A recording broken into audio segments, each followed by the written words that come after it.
আরজিকর মামলা হাইকোর্টে ফেরাতে চায় পরিবার। হাইকোর্টে মামলা ফেরাতে চেয়ে সুপ্রিম কোর্টে পরিবার গেল। উপযুক্ত তদন্তের দাবিতে হাইকোর্টে মামলা ফেরানোর আর্জি জানালেন তারা।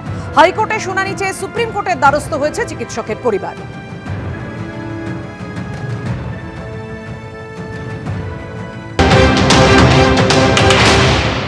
আমরা একটা দরখাস্ত করেছি যে আমরা ক্যালকাটা হাইকোর্টেই ম্যাটারটাকে ডিল করব এবং আমরা এখন চাইব যে এই কেসটা যে সাপ্লিমেন্টারি চার্জশিট দেবে বলে তুমি কমিটেড, অর্থাৎ CBI is committed to submit the supplementary chargesheet in is final report.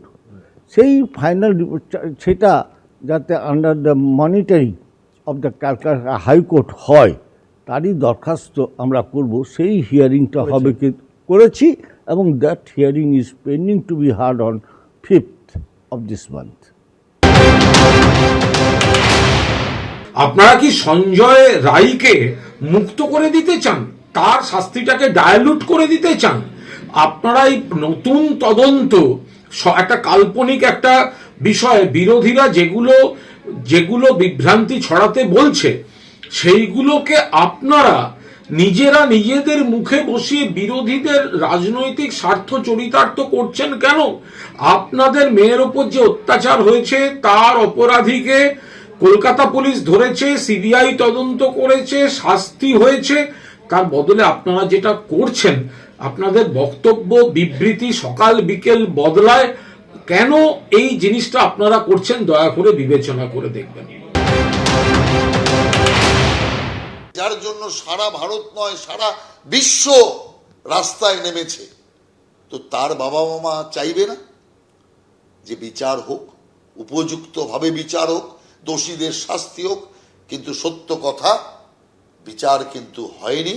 We want justice যে ধ্বনি সারা বিশ্ব জুড়ে উঠেছিল, সেই ধ্বনি কিন্তু এখানে এসে স্তব্ধ হয়ে গেছে।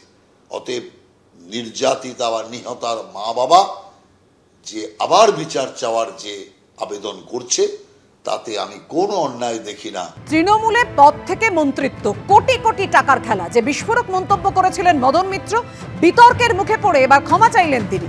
সুব্রত বক্সিকে চিঠি লিখে ক্ষমা চেয়েছেন মদন মিত্র, কিন্তু টাকা তুলছে কারা? মদনের নিশানায় আইপ্যাক।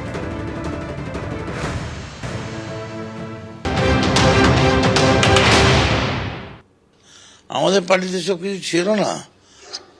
আমাদের এই টাকা পয়সা লেনদেন, এই একটা এজেন্সি আমাদের পার্টিতে ঢুকলো। এজেন্সি মানে?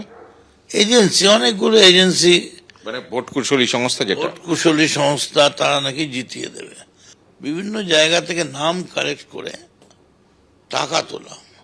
একটা জায়গায় 8টা নাম আছে, মানে এই ভোট কুশলী সংস্থা আইপ্যাক। একদম এরাই গোটাটা করেছে। এবং মমতা বন্দ্যোপাধ্যায়ের অজান্তে অনেক ইম্পর্টেন্ট ছেলে, নামি দামি ছেলে, তাদের কাছেও আমি শুনেছি তারা কেউ 25 লাখ, কেউ 50 লাখ দিয়েছে।